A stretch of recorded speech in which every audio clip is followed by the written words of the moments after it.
Bonjour, aujourd'hui on regarde ce que sont les pronoms compléments d'objet directs.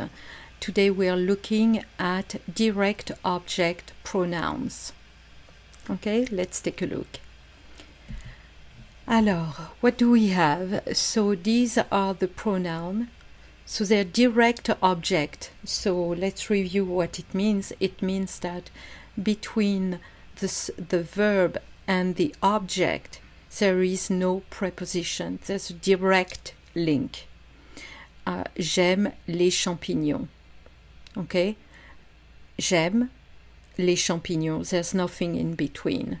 We'll take a look next time at indirect object pronouns.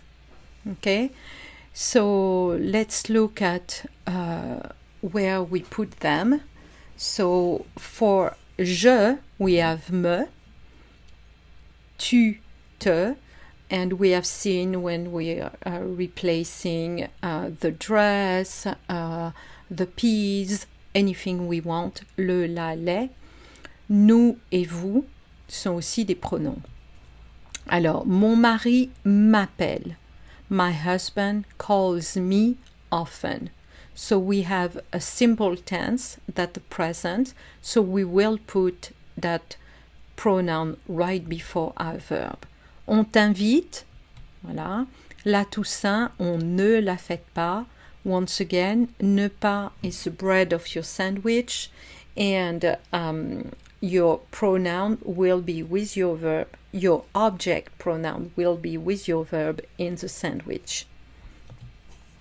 Attends-nous, wait for us. Be careful that in English you have a preposition. Wait for us.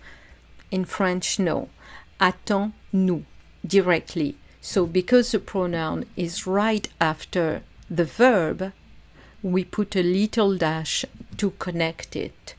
We've done that before, remember, when we did the inversion, asking questions with inversion. That's what we do. Ok. Les voisins vous reçoivent. Mes parents, je ne les vois que pendant les vacances. Ok. So that's it. We can take a look at more sentences. Okay, if you want, just let me know. Bonne journée.